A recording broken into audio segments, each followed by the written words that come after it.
কিছু জিনিস আছে সময় না দিলে স্বাদ আসে না। তাড়াহুড়ো করলে শুধু গন্ধটা থাকে, গভীরতা থাকে না।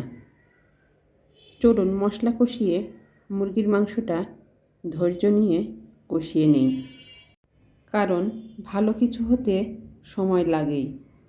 পাশের চুলায় ভাতের পাতিলেই আজ পোলাও রান্না শুরু। গরম পানিতে দিলাম কিছু গোটা মশলা, লবণ আর একটু তেল। তারপর পোলাও চাল ধুয়ে দিয়েছি। শুরু হয়ে গেল রান্না। মাংস তো পাশেই কষছে। ভাবলাম যেহেতু মশলা রান্না হচ্ছে, একটু মশলা আর তেল চালে যোগ করলেই তো পোলাও হয়ে যাবে। এটা কোনো প্ল্যান করে রান্না না, হঠাৎ করে করা।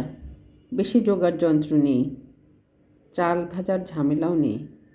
চাল ভাজলে সময় লাগতো, আর সময় লাগলেই হয়তো পোলাও রান্নাই হতো না।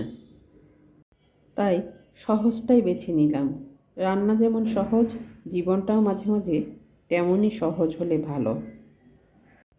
মাঝে মাঝে নেড়ে দিচ্ছি, কারণ যতই ব্যস্ত থাকি একটু খেয়াল রাখলেই সব ঠিকঠাক হয়ে যায়।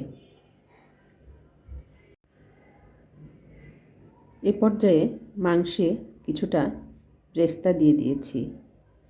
ভালোভাবে নেড়ে মিশিয়ে নিচ্ছি।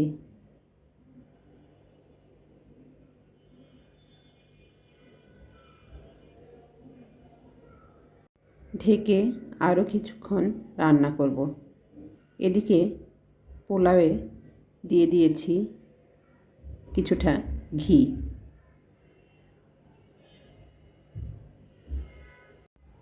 আমার রান্না প্রায় শেষের দিকে, আর অল্প কিছুক্ষণ সময় লাগবে।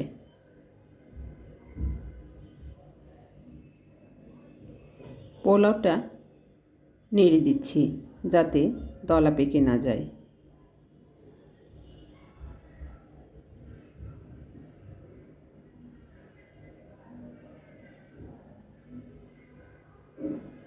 মাংসটা ঢাকনা খুলে দেখে নিচ্ছি।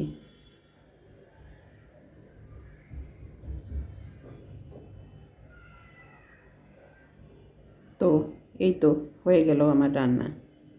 সব রান্নার শেষে একটু মিষ্টি দরকার হয়। আজ সেটা ডাবের পুডিং।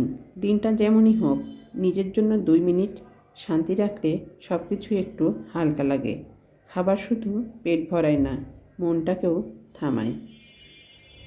এইটুকু ভালো লাগা নিয়েই আজ বিদায়। ভালো থাকবেন, মনটা নরম রাখবেন। আল্লাহ হাফেজ।